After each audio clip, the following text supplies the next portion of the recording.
Magandang church or oldest dito sa Negros Occidental, located sa Valladolid.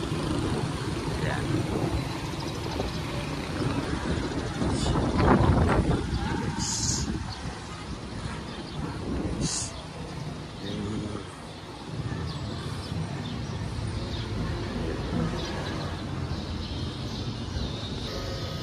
Sari ko subong sa pinaka maganda at oldest church dito sa Negros Occidental,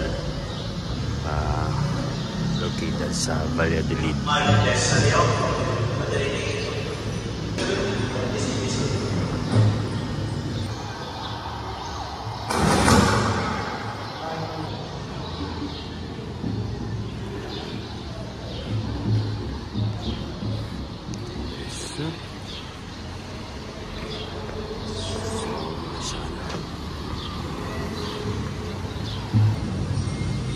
Tapos meron din dito guys na pwede kang magdasal.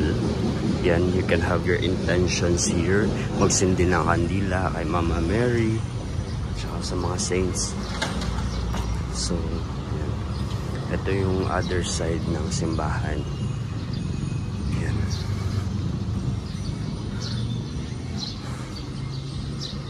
Maganda kayo kasi na preserve nila yung simbahan. Maganda. Parang convent ata yung nandun sa loob. Yun. Tapos meron din sila ditong souvenir shop. Yan. Pwede kayong mamili yan. The reason someone smiles today. Okay, sorry. Be the reason someone smiles today. Ayun. Sa harap lang siya ng plaza, guys. Tapos ito yung